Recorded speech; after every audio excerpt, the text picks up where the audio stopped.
Hello everyone, must welcome to my YouTube channel vector physics. So must welcome है myself Saddam sir on vector physics. Clear. तो हम लोग बात करते हैं आज का समय बहुत सा ब्यूटीफुल टॉपिक है और टॉपिक क्या है, डायमेंशनल एनालिसिस। क्लियर। तो टॉपिक शुरू करने से पहले लाइक सब्सक्राइब कमेंट और शेयर करते चले यहाँ से, और वीडियो को हम लोग स्टार्ट करते हैं यहाँ से। क्लियर। तो आज का जो टॉपिक जो है यानी क्या है, बहुत यानी कॉम्पिटेटिव पॉइंट ऑफ व्यू से यानी है, और ये जो ये ऐसा टॉपिक है हर एग्जाम में यहाँ से क्वेश्चन यहाँ से आते रहता है। क्लियर। और ये टॉपिक क्या है यहाँ से, डायमेंशनल एनालिसिस, जिसको हम लोग हिंदी में बोलते हैं यानी क्या, बीमीय विश्लेषण जिसको बोला जाता है। क्लियर। तो आज का टॉपिक क्या है, बहुत अच्छा है, बहुत खूबसूरत सा टॉपिक है। तो चलिए हम लोग इसको आगे बढ़ाते हैं यहाँ से। तब तक इसको वीडियो को यानी कंटिन्यू वॉच करते रहेंगे। इस वीडियो के यहाँ से शुरू से यानी शुरू से लेकर अंत तक देखें, ताकि यहाँ से इसका कुछ बेनिफिट आपको मिल सके यहाँ से। क्लियर। चलिए हम लोग शुरू करते हैं यहाँ से। खूबसूरत सा यानी टॉपिक है डायमेंशनल एनालिसिस। क्लियर। छोड़कर जाइएगा मत, यानी कंटिन्यू यहाँ से वॉच करिए। चलिए तो अब यहाँ से हम लोग बात करते हैं यानी, इसके पहले हम लोग पढ़ चुके थे यहाँ से फिजिकल क्वांटिटी का यानी यूनिट्स के बारे में। क्लियर। कौन कौन सा यूनिट है, ड्राइव यूनिट्स क्या होता है और बेसिक फंडामेंटल यूनिट्स क्या है, इसके बारे में। क्लियर। तो ड्राइव यूनिट हम लोग पढ़ चुके थे। ड्राइव यूनिट्स होता क्या है, तो ड्राइव यूनिट जो होता है यानी किसी बेसिक फंडामेंटल यूनिट से उसको ड्राइव किया जाता है। क्लियर। और बेस यूनिट जो होता है कितना है, 7 को बताया था यहाँ से। बेस यूनिट कितना था, 7, और उसी 7 ही को हम लोग बेसिक फंडामेंटल यूनिट कहते हैं, और उसी के आधार पर हम ड्राइव यूनिट भी हम लोग यहाँ से निकालते हैं। क्लियर। तो अब ड्राइव यूनिट से यहाँ से हम लोग पढ़ चुके हैं। अब हम लोग पढ़ेंगे क्या जी यहाँ से, अब हम लोग पढ़ेंगे यहाँ से यानी डायमेंशनल एनालिसिस। और डायमेंशनल एनालिसिस जो है बहुत इंपॉर्टेंट टॉपिक है। और डायमेंशनल एनालिसिस में सबसे पहले हम लोग बात करते हैं यहाँ से कि डायमेंशंस ऑफ यानी फिजिकल क्वांटिटीज आर, हाँ डायमेंशंस के बारे में बात करते हैं हम लोग। क्लियर। सबसे पहले हम लोग बात करते हैं कि अगर डायमेंशन होता क्या है। क्लियर। जिसको हम लोग हिंदी में बोलते हैं यानी डायमेंशन मतलब बीमा। क्लियर। तो सबसे पहले बात करते हैं यानी से डायमेंशन जो होता है क्या होता है। डायमेंशन यानी जिसको हम लोग बीमा बोलता है। क्लियर। यानी बीमा होता है क्या, डायमेंशंस। क्लियर। ये जो वीडियो का कॉन्टेक्ट है हिंदी मैक्सिमम हिंदी इंग्लिश में है, लेकिन हिंदी में भी हम कोशिश करेंगे यहाँ से, यानी दोनों में कंबाइंड। क्लियर। तो चलिए तो सबसे पहले यहाँ से बात करते हैं डायमेंशंस होता क्या है। तो वही सबसे पहले इसका डेफिनेशन देखते हैं यहाँ से। Dimension of physical quantities are power to which the fundamental units of mass, length and time have to be raised in order to obtain its units। Clear है यहाँ से, यानी किसी भी यानी बेसिक फंडामेंटल यूनिट्स को जब उसके पावर को हम लोग राइज करते हैं। क्लियर। यानी उसको पावर को और ऊपर चढ़ाते हैं यहाँ से, जब उसका पावर को हम लोग जब आगे चढ़ाते हैं वहाँ से, तो एक ड्राइव यूनिट्स मिलता है। क्लियर। यानी वहाँ से एक नया यूनिट्स का यहाँ से उत्पन्न होता है। तो इसी चीज़ को हम लोग क्या बोलते हैं यहाँ से, डायमेंशन बोला जाता है। क्लियर। यानी डायमेंशन एक्चुअली होता क्या है, डायमेंशन का मतलब ये होता है यानी पावर, किसी भी फिजिकल क्वांटिटी का जो यानी बेसिक फंडामेंटल यूनिट का जो पावर जो होता है उसको हम लोग डायमेंशन कहते हैं। क्लियर। और उसमें अब उसके बाद दिख रहा बात क्या कि डायमेंशनल इक्वेशन जो होता है, अब उसके बाद हम यहाँ से बात करेंगे डायमेंशनल इक्वेशंस। क्लियर। तो अब कर रहे हैं यहाँ से, तो डायमेंशन क्या है, तो यानी किसी भी बेसिक फंडामेंटल यूनिट्स का जो पावर होता है उसको हम लोग डायमेंशन बोलते हैं। अब कर रहे हैं यहाँ से, अब डायमेंशन निकलना है। डायमेंशन नहीं, आगे सबसे पहले इसको बात करते हैं हम लोग डायमेंशनल फार्मूला। क्लियर। तो यानी बेसिक फंडामेंटल यूनिट्स को यानी जिस फार्मूला द्वारा हम रिप्रेजेंट करते हैं उसी को हम लोग बोलते हैं डायमेंशनल फार्मूला। क्लियर। अब कर रहे हैं यहाँ से, dimensional formula of a physical quantities may be defined as the expression that indicate units of mass, length and time. जो डायमेंशनल इक्वेशन जो होता है वो बेसिक फंडामेंटल यूनिट्स को ही रिप्रेजेंट करता है। क्लियर। उसमें जितना 7 को बेसिक फंडामेंटल यूनिट्स है उस 7 को यहाँ से रिप्रेजेंट करता है। क्लियर। जैसे अब हम लोग बात करते हैं जैसे यानी डायमेंशनल फॉर्मूला ऑफ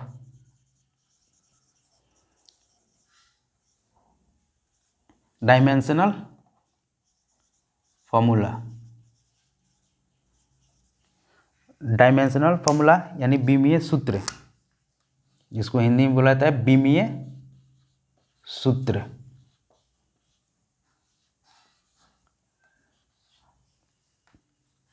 ये जो डायमेंशनल फार्मूला जो होता है, जैसे हम लोग कुछ बेसिक साथ हम लोग बात करते हैं यहाँ से, जैसे लेंथ।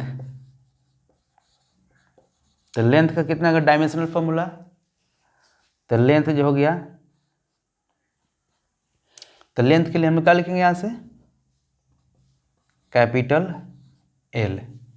क्लियर। या इसको और डायमेंशनल इक्वेशन में हम लोग लिखते हैं m के पावर 0 l और t के पावर 0।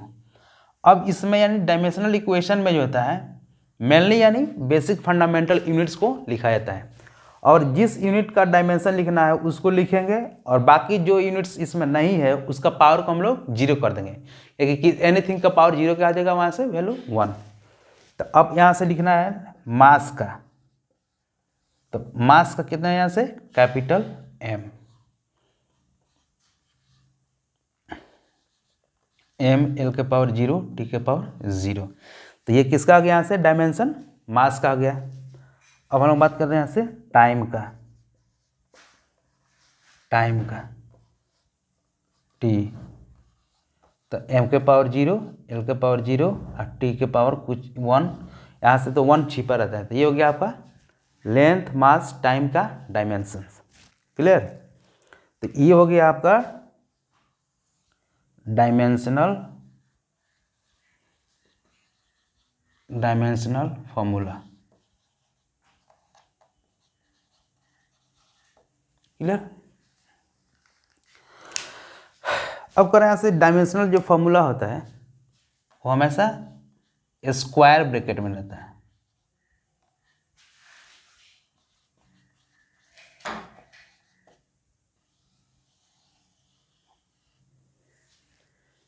यानी स्क्वायर ब्रैकेट में रहता है डायमेंशनल फार्मूला, किसी भी चीज़ का डायमेंशनल फार्मूला। क्लियर। तब तक इसको उतारिए, फिर हम लोग आगे बढ़ते हैं यहाँ से।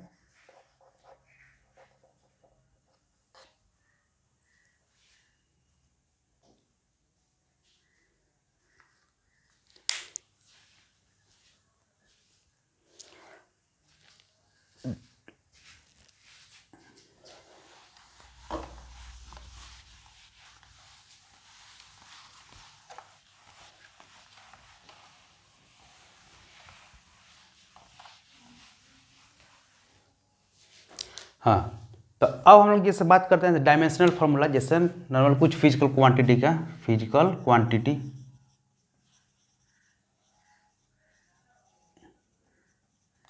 क्वांटिटीज, जैसे किसी भी यानी फिजिकल क्वांटिटी का डायमेंशनल इक्वेशन लिखना है या उसका डायमेंशनल फार्मूला लिखना है, तो सबसे पहले वो फिजिकल क्वांटिटी का फार्मूला मस्ट है, और फार्मूला नहीं रहेगा तो हम लोग नहीं उसको लिख पाएंगे। क्लियर। तो अब जैसे मान के चलिए हमको लिखना है किसका, जैसे एरिया का निकलना है, एरिया, तो एरिया इसका फॉर्मूला क्या आएगा, तो एरिया का फॉर्मूला कितना होता है, L into B, length into breadth. अब कर रहे हैं यहाँ से, अब इसका डायमेंशनल इक्वेशन,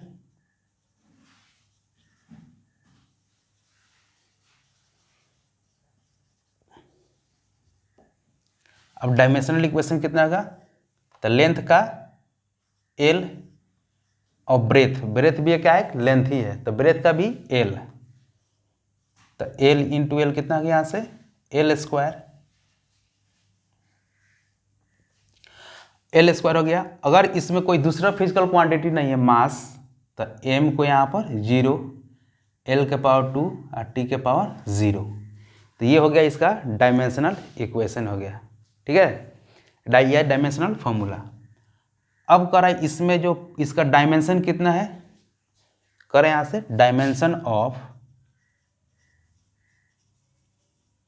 डायमेंशंस ऑफ किसका,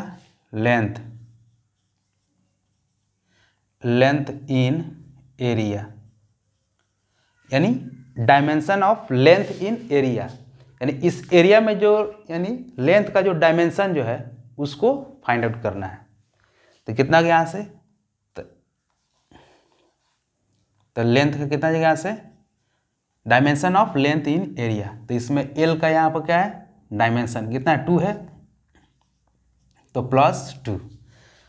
अब करो उसके बाद dimensions of mass in area, इस एरिया में मास का डायमेंशन कितना है यहाँ से, यानी इसका पावर 0, तो कितना गया यहाँ से 0।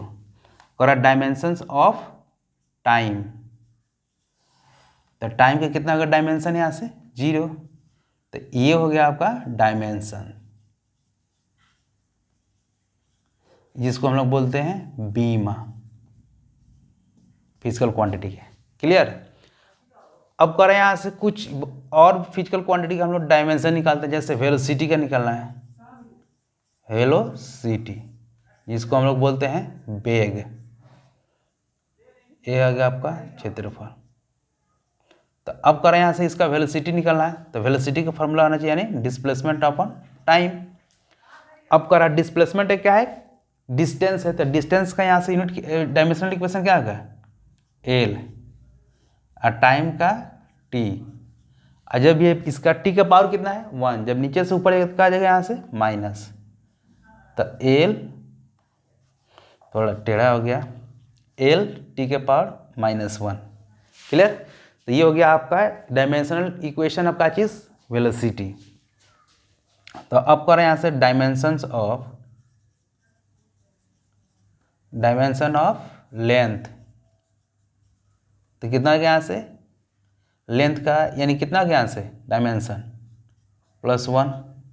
डायमेंशन ऑफ टाइम, टाइम भी कितना गया -1। और एम नहीं है तो एम को यहाँ पर हम लोग 0 भी कर सकते हैं। डायमेंशन ऑफ मास यानी 0। तो ये हो गया आपका डायमेंशंस।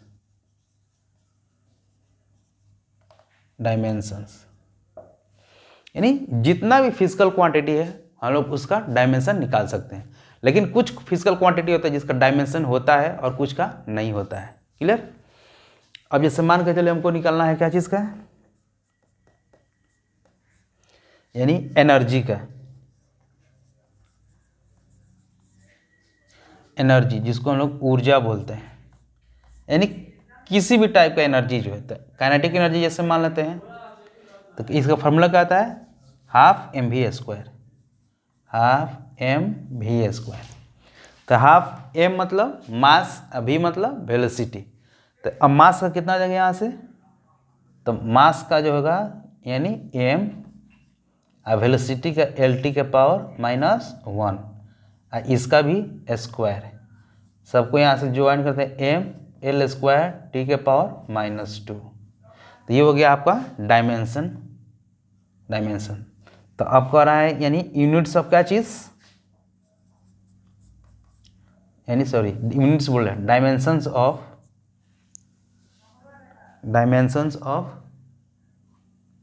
हाँ डायमेंशन ऑफ मास। तो मास का डायमेंशन कितना आ गया +1। डायमेंशन ऑफ क्या चीज़, लेंथ। लेंथ कितना गया यहाँ से 2। और डायमेंशन ऑफ क्या चीज़, डायमेंशन ऑफ टाइम -2। तो ये हो गया आपका डायमेंशंस हो गया। क्लियर। तब तक इसको उतारिए, फिर हम लोग आगे बढ़ते हैं।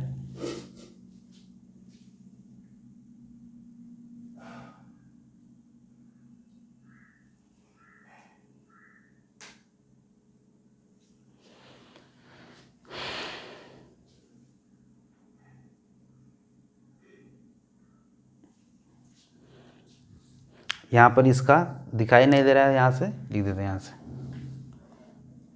तो एनर्जी का जो डायमेंशनल इक्वेशन हो गया ml² t के पावर -2।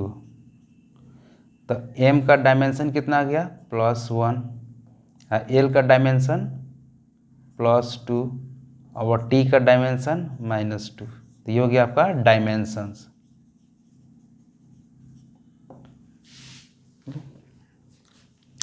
फिर हम लोग आगे बढ़ते हैं यहाँ से।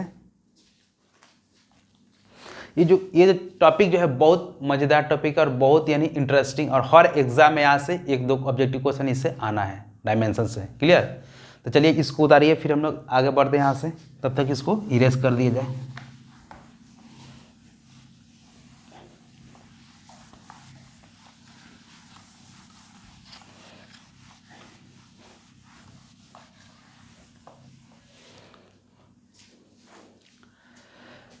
तो हम लोग किसी भी चीज़ का हम लोग डायमेंशनल इक्वेशन फाइंड आउट कर सकते हैं।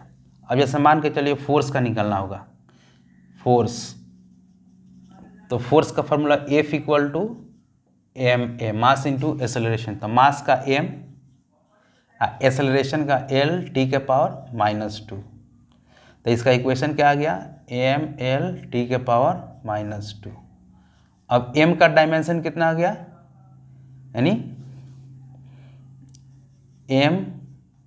एम का बीमा डायमेंशन तो +1, और उसके बाद एल का बीमा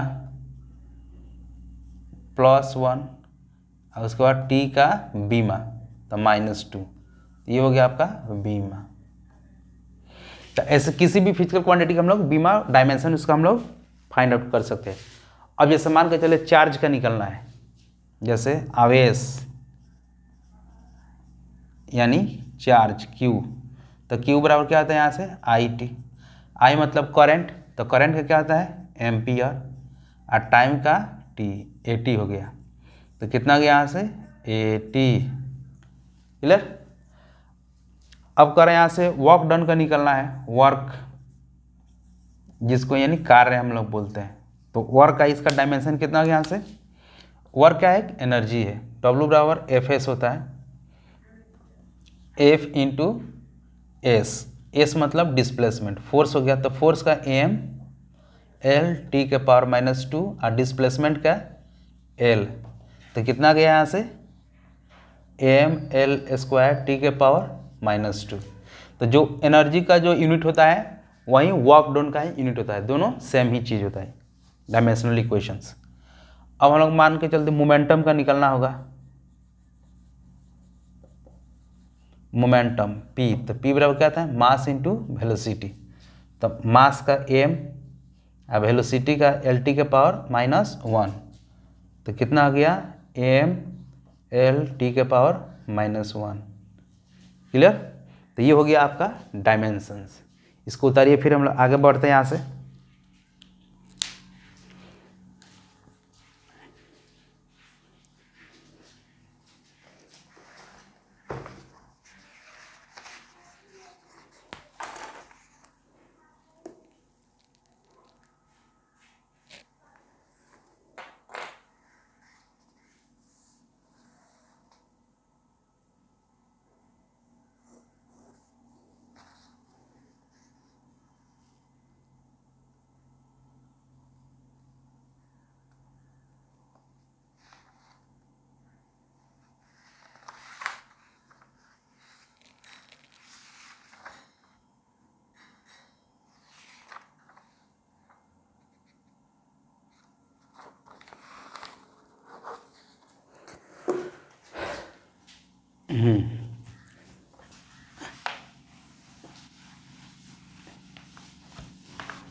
तो कुछ यानी दो ठो यानी ऐसा फिजिकल क्वांटिटी है यानी जिसका हम लोग यूनिट्स निकालेंगे, सॉरी यूनिट्स बोले उसका डायमेंशनल इक्वेशन निकालेंगे, या दो चार ठो ऐसा है यानी जो स्पेशल है और वहाँ से नीट का यानी क्वेश्चन बनाता है और वहाँ से उसका यानी फार्मूला पर बेस्ड यानी क्वेश्चन भी आता है और उसे डायमेंशनल इक्वेशन से क्वेश्चन आता है नीट या 12th यानी बोर्ड के स्टैंडर्ड पर। तो वो जो दो क्वेश्चन जो होता है वो बहुत इंपॉर्टेंट है, उसको हम लोग यहाँ से कुछ आगे हम लोग बढ़ाते हैं प्रोसेस, क्लियर।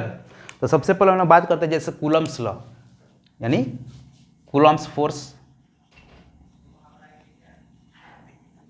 Coulomb's force. तो कूलम्स फोर्स क्या होता है, तो ये एक फोर्स होता है जो दो चार्ज पार्टिकल के बीच लगने वाला होता है। तो इसका फॉर्मूला होता है Q1 इंटू Q2 अपन R²। ये हो गया आपका कूलम्स कांस्टेंट, कूलम्स कांस्टेंट।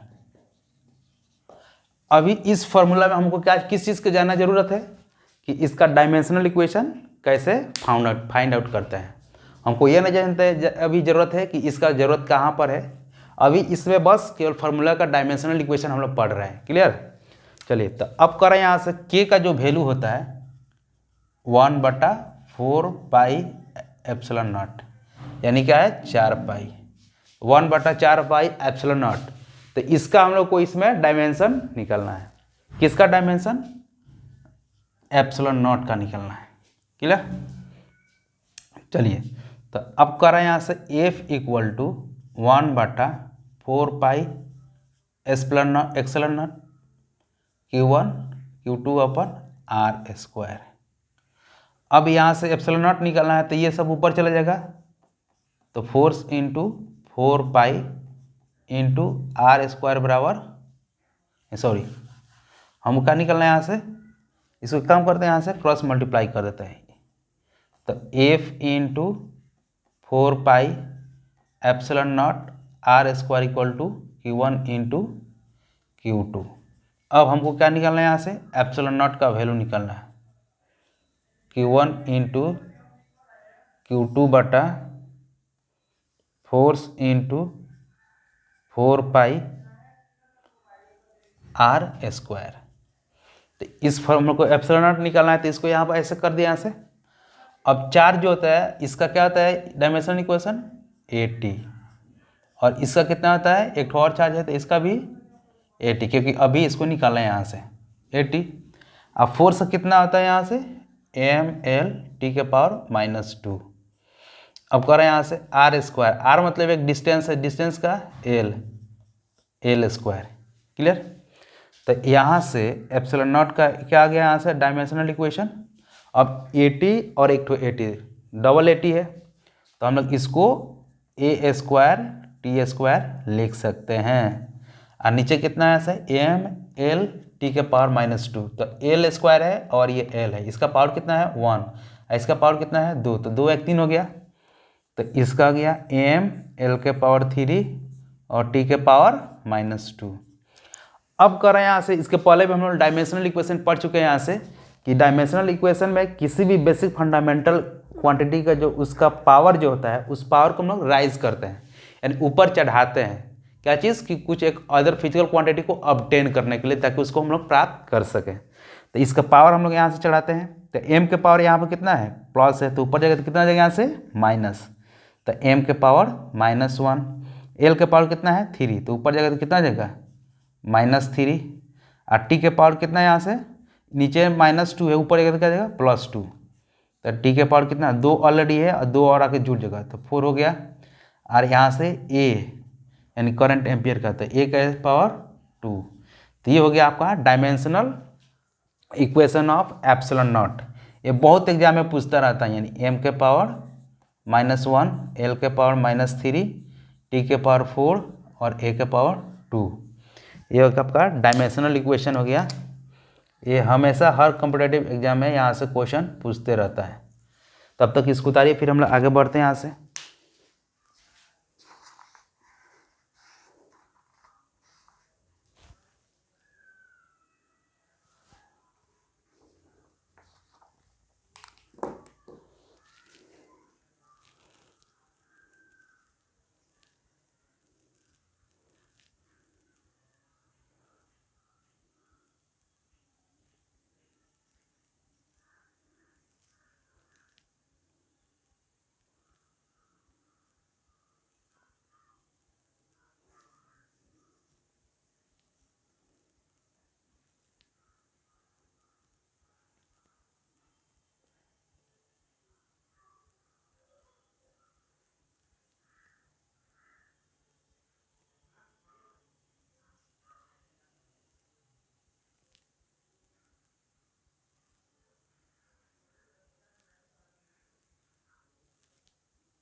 तो अब इसमें एक तो और हम लोग फिजिकल क्वांटिटी के यहाँ से बात करेंगे, कौन सा यहाँ से, तो यानी इसको हम लोग बोलते हैं परमिटिविटी बोला जाता है,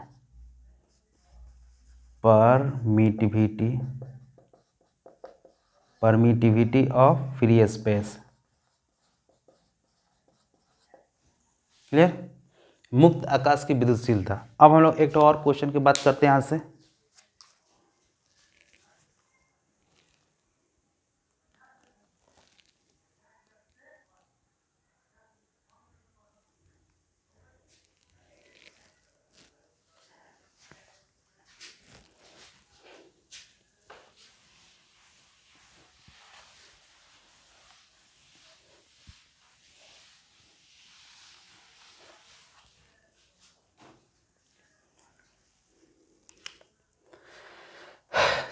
अब हम चीज़ को निकालना है यहाँ से, म्यू नॉट का निकालना है। तो इसका फॉर्मूला कितना आता है, तो 2 pi into F into R बटा I1 into I2 into L. Clear. तो ये लेंथ हो जाएगा और ये डिस्टेंस हो जाएगा। तो ये आपका फॉर्मूला होता है क्या चीज़ का, यानी दो चार्ज के बीच यानी जो फोर्स लगने वाला आता है इलेक्ट्रोमैग्नेटिज्म फोर्स, उसको हम लोग यहाँ से लिखे हैं। क्लियर। तो इसको अगर हम लोग ओरिजिनल फार्मूला इसको देखें यहाँ से, तो F इक्वल टू कितना आ जाएगा, म्यू नॉट बटा 4 पाई 2I1 I2 बाई उसके बाद कितना गया यहाँ से R/dl। अब कह रहा है तो इसको हम लोग यहाँ पर म्यू नॉट को यहाँ से करेंगे, यहाँ से तो कट कर उतना आ जाएगा। क्लियर।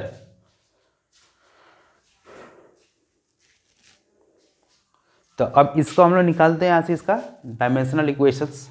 तो 2 पाई क्या है, कांस्टेंट एक नंबर है, तो इसका नहीं होगा। डायमेंशनल इक्वेशन फोर्स, तो फोर्स का कितना आ गया यहाँ से mL t के पावर -2, और ये क्या आएगा, इसका L हो जाएगा क्योंकि ये इसका डिस्टेंस हो जाएगा। करंट का क्या आ जाएगा, एम्पियर।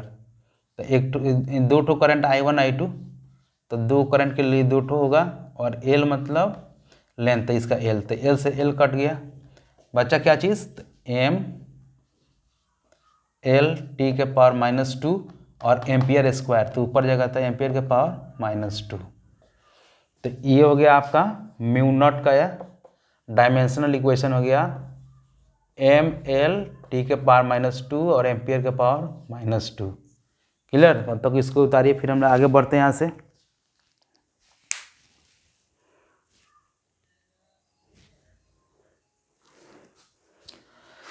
तो ये यानी इसमें जो है दो ठो जो था ये बहुत इंपॉर्टेंट था, एक तो परमिटिविटी ऑफ फ्री स्पेस, और ये जो था एप्सिलॉन म्यू नॉट यानी परमिएबिलिटी, इसको बोलते हैं परमिएबिलिटी बोला जाता है।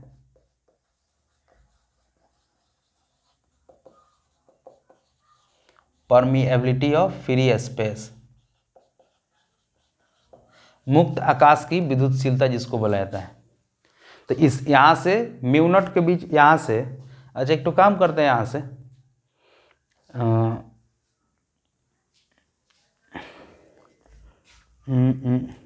यहाँ काम करते हैं।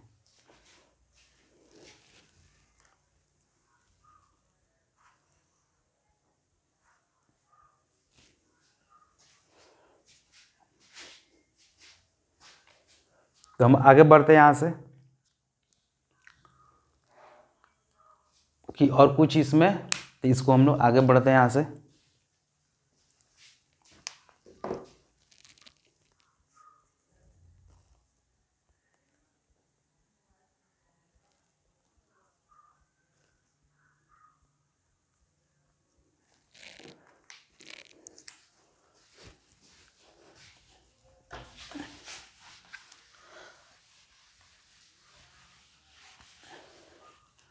या एक काम करते हैं यहाँ से, कुछ हम लोग देखते हैं यहाँ से।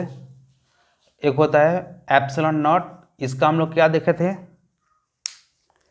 एप्सिलॉन नॉट का डायमेंशनल इक्वेशन कितना आता है यहाँ से, m के पावर -1 l के पावर -3 t के पावर 4 a के पावर 2। क्लियर। और यहाँ से म्यू नॉट का कितना आ गया यहाँ से m l t के पावर -2 a के पावर -2। क्लियर। तो ये दोनों आ गया। अगर एक काम करते हैं यहाँ से दोनों को मल्टीप्लाई करते हैं, इसको दोनों को मल्टीप्लाई करते हैं, एप्सिलॉन नॉट म्यू नॉट, देखते हैं क्या मिलता है। m के पावर -1 l के पावर -3 t के पावर 4 a के पावर 2 इंटू m t के पावर -2 एम्पियर के पावर -2। तो m के पावर -1 है, इसके पावर m के पावर प्लस, तो m के पावर -1 है +1, l के पावर -3 और यहाँ से l के पावर -3 देना है ऐसे। तो यहाँ पर नहीं दिया l के पावर, तो l को -3 और t के पावर +4 और t के पावर -2, एम्पियर के पावर 2 और एम्पियर के पावर -2। तो ये हो गया एप्सिलॉन नॉट हो गया है ना। यहाँ पर एल के हमें छोड़ दिए थे, एल के पावर 1, तो यहाँ से एल के पावर +1, तो ये कितना आ गया यहाँ से -3, इसका एल के पावर 1। तो सबको यहाँ से आगे हम लोग बढ़ते हैं एक स्टेप, तो एम के पावर कट के 0 और -3 ये +2 -1, तो ये कितना गया यहाँ से एल के पावर -2 और टी के पावर कितना गया 2, ये कट के 0, यानी इतना। तो अब कह रहा है यहाँ से इसको हम लोग ऐसे भी लिख सकते हैं, यानी इसको जो है -2 और +2 और टी के पावर 2। तो एक फार्मूला आता है यहाँ से एल टी के पावर -1, सॉरी वेलोसिटी कितना होता है एल टी के पावर -1। तो अब देखो, अब हम लोग इसको, ये एल है तो एल को नीचे कर देंगे यहाँ पर, इसको ऐसे कर सकते हैं यहाँ पर, यानी t² अब बटा l² यानी नीचे हो गया। तो ये हो गया आपका एप्सिलॉन नॉट म्यू नॉट। अगर हम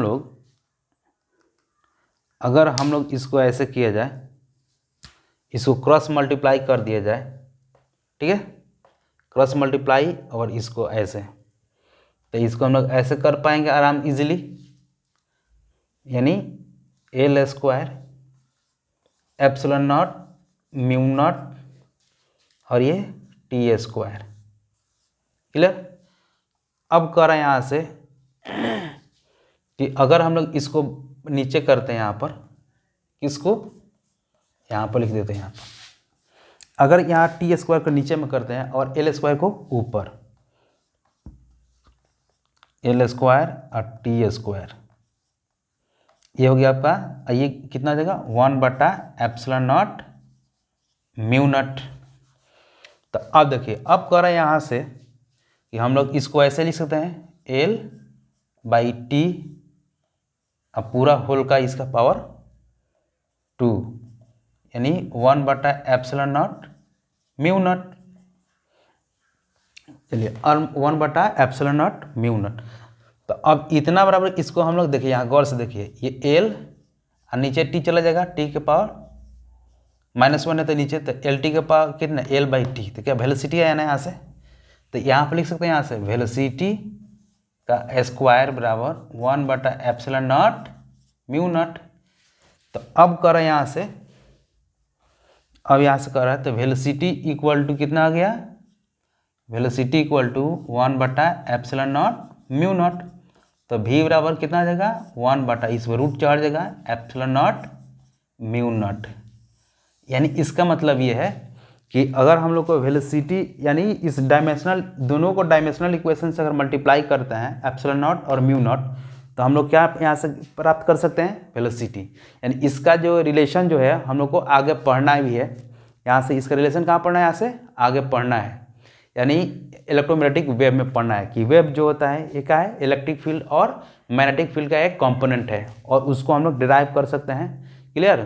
तो इस यहाँ पर ये जो आज का जो यानी डायमेंशनल इक्वेशन का जो लेक्चर जो था है बहुत इंपॉर्टेंट और बहुत खूबसूरत, और यहाँ से जितना भी यहाँ से जो क्वेश्चन बन गया, यहाँ से यहाँ पर लिख दिया, तो v का जो है वेलोसिटी का डायमेंशनल इक्वेशन कितना गया 1/√अंडर एप्सिलॉन नॉट और म्यू नॉट, ये आ गया। ये हो गया आपका वेलोसिटी, नीचे नहीं दिखाया जा रहा था, नहीं यहाँ से ऊपर लिख दिए। तो ये जो अक्सर जो होता है सिंपल क्वेश्चन तो सबको ही बना लेता है, लेकिन थोड़ा सा जहाँ टॉप कॉम्प्लिकेटेड ये माइंड लगाने वाला होता है, तो यहाँ पर थोड़ा प्रॉब्लम होता है। तो यहाँ से डायमेंशनल इक्वेशन का कोई भी क्वेश्चन होगा, यहाँ से हम लोग यहाँ पर सॉल्व कर लेंगे। अभी तो इसमें बहुत सा टॉपिक बाकी है, यहाँ से अभी तो शुरू हुआ है, यहाँ से अभी हम लोग टॉपिक और आगे बढ़ाएंगे यहाँ से। तब तक इसको उतारिए, फिर हम लोग आगे बढ़ते हैं यहाँ से।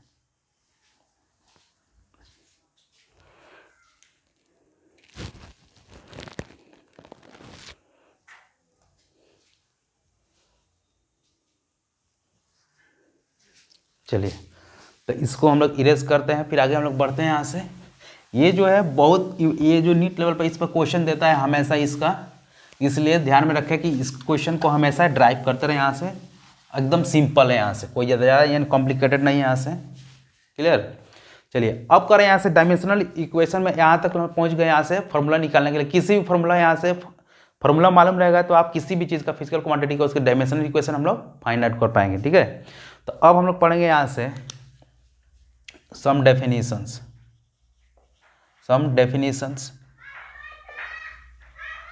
वो डेफिनेशंस क्या है, कुछ जैसे करा यहाँ से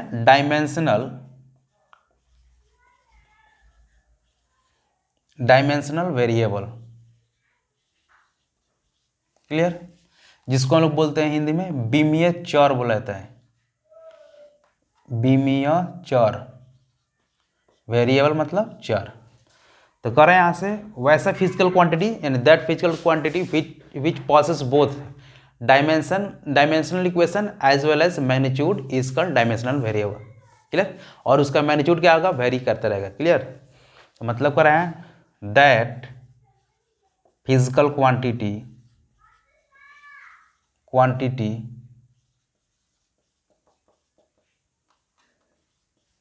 which possess both dimensions and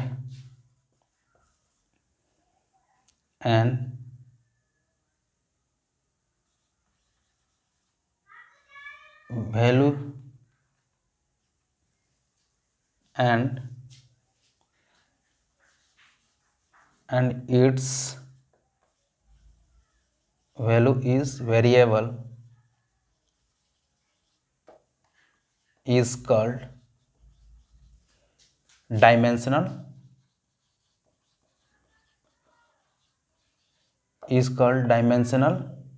variable. ठीक है, अब एग्जांपल में हम जैसे लेते हैं यहाँ से डायमेंशनल वेरिएबल्स, यानी वैसा फिजिकल क्वांटिटी या ऐसा भौतिक राशि जिसमें क्या हो डायमेंशन भी है और उसका वैल्यू क्या हो वैरी करे, यानी कुछ कम बेस करे। जैसे एग्जांपल के लिए जैसे वेलोसिटी, तो वेलोसिटी जो होता है इसका डायमेंशनल इक्वेशन क्या हो गया यहाँ से एल टी के पावर -1। तो क्या अगर डायमेंशनल वेरिएबल्स हो गया। अब इसका वैल्यू कुछ भी हो सकता है, जैसे वेलोसिटी हो गया 10 मीटर पर सेकेंड, क्लियर, 20 भी हो सकता है, 30 भी हो सकता है। ठीक है, तो इसका वैल्यू तो बढ़ रहा है, कम बेस हो सकता है, लेकिन इसका डायमेंशन भी होगा। अब जैसे मान के चलिए एनर्जी हो जाएगा, तो इसमें क्या है डायमेंशनल इक्वेशन है mL² टी के पावर -2 और इसका वैल्यू वेरी भी करेगा। जैसे एनर्जी हो गया 20 जूल हो गया 100 जूल, कुछ भी ले सकते हैं, क्लियर। अब कर रहे हैं यहाँ से और भी एग्जांपल यहाँ से ले सकते हैं, मुश्किल नहीं है। यहाँ से जैसे मान के चलिए इसके बारे में बात करें, किसके बारे में, प्रेशर। तो प्रेशर का क्या आता है फोर्स अपन एरिया, तो फोर्स का mL टी के पावर -2 और एरिया का मीटर², क्लियर। प्रेशर को मुझे भी नहीं मालूम था डायमेंशनल इक्वेशन, तो इसलिए इसका फॉर्मूला के बेसिस पे इसको हम लोग ड्राइव कर लिए। अब हर चीज़ का यानी याद थोड़े रहता है, यानी अगर फॉर्मूला मालूम है तो आप इजीली उसको ड्राइव कर पाएंगे, क्लियर। किसी को याद उतना नहीं रहता है यहाँ से, क्लियर। तो प्रैक्टिस करते करते वो सब आदत बन जाती है, तो इसलिए हर चीज़ आसान लगता है। तो यानी practices make a man perfect.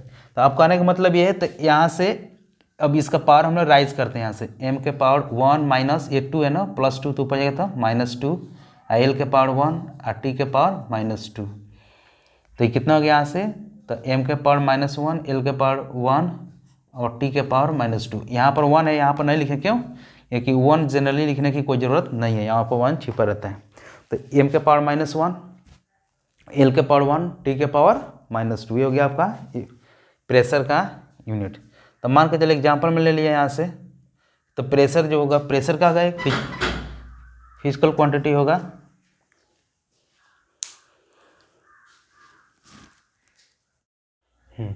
तो यहाँ तक ले हो गया था यानी कंप्लीट, क्लियर। तो यहाँ पर क्या हो गया, यानी प्रेशर का डायमेंशनल इक्वेशन m के पावर -1 l t के पावर -2, क्लियर। हम लोग आगे बढ़ते हैं। अब उसके बाद यहाँ से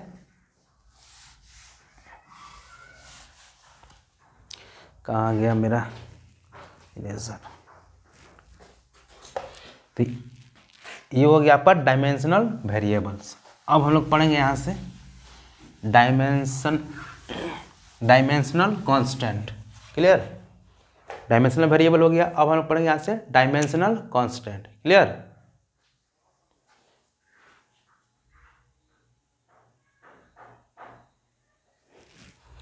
करें यहाँ से 2 नंबर में डायमेंशनल कांस्टेंट, यानी इसको बोलते हैं हम लोग बीमीय अचर। यानी इस बीमीय अचर में होता है यानी वैसा फिजिकल क्वांटिटी जिसके पास का हो डायमेंशन हो लेकिन उसका वैल्यू क्या हो, कांस्टेंट होता है। क्लियर? यानी that physical quantity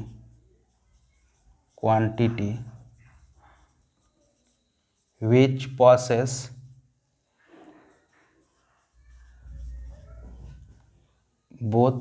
possess dimension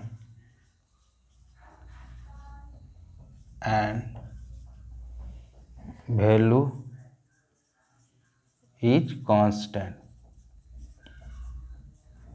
is called dimensional constant. Clear? तो डायमेंशनल कांस्टेंट में क्या होता है, उसका डायमेंशनल इक्वेशन रहेगा और उसका वैल्यू क्या होगा, कांस्टेंट। जैसे एग्जांपल में मान के चलिए, आपका एग्जांपल में आ गया, जैसे उसका डायमेंशन भी होगा और उसका कांस्टेंट, जैसे प्लैंक्स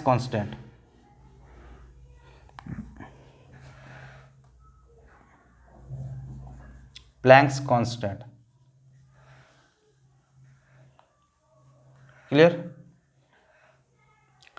और उसका और भी एग्जांपल में यहाँ से, यानी जिसका कांस्टेंट हो। क्लियर? ये प्लैंक्स कांस्टेंट हो जाता है, यानी E इक्वल या Planck's constant H 6.6 into 10⁻⁻34 joule second होता है। क्लियर?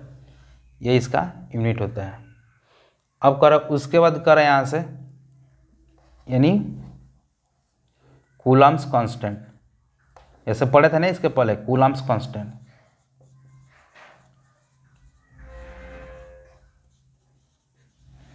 कूलम्ब्स कांस्टेंट तो के का वैल्यू, तो के बराबर कितना आ गया इसका, फोर्स इंटू कितना आ गया, r²/q²। फार्मूला ड्राइव करने के लिए, तो फोर्स का क्या का डायमेंशनल इक्वेशन mL/2 और ये दूरी का L का L², चार्ज का AT²। क्लियर? तो ये कितना आ गया यहाँ से, अब L² है, ये कितना है, L⁻3। तो m L⁻3 T⁻2 A² T⁻2। तो T जुड़ जाएगा ना यहाँ से, तो ये हो जाएगा m L⁻3 T⁻4 A²2। तो ये हो गया आपका कूलम्ब्स कांस्टेंट, यानी के का वैल्यू। अब इसमें कूलम्ब कांस्टेंट का ये हो गया और के का यूनिट हो गया, और के का वैल्यू होता है 9 इंटू 10⁹। इसका यूनिट भी कांस्टेंट होता है और इसका वैल्यू भी। क्लियर? तब तक इसको उतारिए, फिर हम आगे बढ़ते हैं यहाँ से।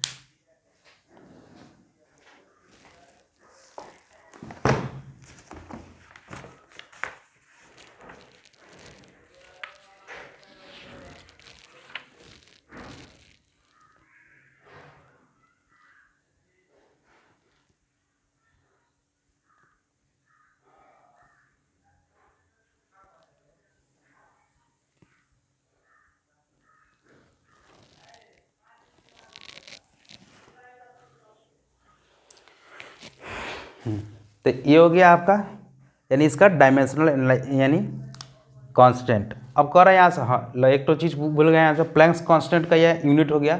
अब इसका डायमेंशनल इक्वेशन निकालते हैं यहाँ से। तो जूल का कितना आता है, एनर्जी, तो mL² T⁻2 और टाइम का सेकेंड के t। तो t में से t ये जुटेगा तो कितना आ जाएगा यहाँ से, तो mL² T⁻1। तो ये हो जाएगा इसका वैल्यू किसका, तो प्लैंक्स कांस्टेंट का डायमेंशनल इक्वेशन। क्लियर? तो ये कंप्लीट हो गया। फिर हम आगे बढ़ते हैं यहाँ से।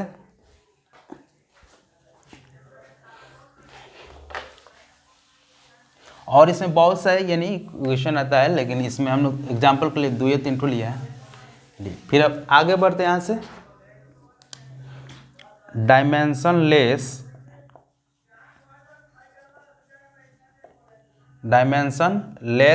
वेरिएबल, यानी थर्ड में डायमेंशनलेस वेरिएबल का मतलब उसका डायमेंशन नहीं होगा, लेकिन उसका वैल्यू वेरी करेगा, यानी चेंज होते रहेगा। क्लियर? कह रहा है that physical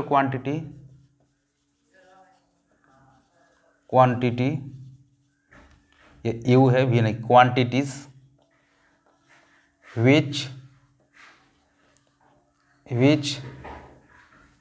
which has no dimension but has variable value, लेकिन उसका वैल्यू क्या होगा? वेरिएबल्स होगा, यानी चेंज होते रहेगा। उसका डायमेंशन नहीं होगा, लेकिन उसका वैल्यू चेंज करेगा। जैसे एग्जांपल के लिए, जैसे मान के चलिए एग्जांपल के लिए, जिसका क्या होगा? डायमेंशन लेस, उसका डायमेंशन होबे नहीं करेगा, उसका वैल्यू चेंज करेगा। जैसे sine theta, cos theta, tan theta. Clear? इसका कोई डायमेंशन नहीं होता है, लेकिन इसका एंगल चेंज हो जाएगा। क्लियर? अब उसके बाद आएगा फोर्थ में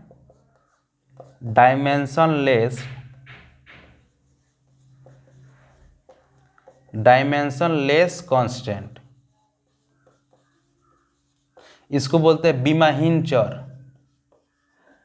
बीमाहीन चर मतलब इसमें क्या होगा? बीमा नहीं रहेगा और इसका वैल्यू क्या होगा? चर करेगा। साइन थीटा, कॉस थीटा इतना, या एंगल हो जाएगा। ठीक है? अब ये होगा डायमेंशनलेस कांस्टेंट। तो डायमेंशनलेस कांस्टेंट का मतलब इसमें डायमेंशन भी नहीं होगा और इसका वैल्यू कांस्टेंट रहता है। जैसे एग्जांपल के लिए, यानी which have neither which has no dimension but value is constant। इसके पास डायमेंशन नहीं होगा, लेकिन उसका वैल्यू क्या है? कांस्टेंट। जैसे एग्जांपल के पाई, तो पाई के वैल्यू कितना आता है? 22/7, यानी 3.14 अप्रॉक्सीमेटली। तो इसमें क्या है? इसका वेरिएबल्स यानी क्या है? इसका वैल्यू भी कांस्टेंट है और इसमें कोई इसका यूनिट भी नहीं होता, डायमेंशन भी नहीं होता है। तो ये हो गया आपका। या और भी मान सकते, जैसे प्योर नंबर, जैसे एग्जांपल के लिए यहाँ से लेते हैं 1 2 3 4 5 डॉट डॉट डॉट। तो ये हो गया आपका क्या चीज़? यानी डायमेंशनलेस कांस्टेंट बोलता है। तो इसलिए इसे कोई डायमेंशनल इक्वेशंस नहीं होता है। तो यानी इस लेक्चर में आज हम लोग बहुत अच्छा से पढ़ लिए, बहुत यानी फंटास्टिक वे से और बहुत एनर्जेटिक वे से, बहुत खूबसूरत टॉपिक थे यहाँ से। और यहाँ से हमें उम्मीद लग रहा है कि कोई भी क्वेश्चन यहाँ से रुकने वाला नहीं है। अगर इतना कंप्लीट हो गया तो सब क्वेश्चन बन जाएगा। क्लियर? तो आज के इस लेक्चर में यानी इतना ही। फिर हम लोग मिलते हैं नेक्स्ट लेक्चर में। तब तक इस लेक्चर को कंटिन्यू देखते रहिए, वॉच करते रहिए, चाहिए इसको सब्सक्राइब चाहिए और इसको शेयर करते रहे अपने दोस्त की तरफ। क्लियर? तो मिलते हैं फिर हम लोग नेक्स्ट लेक्चर में। तब तक के लिए बाय।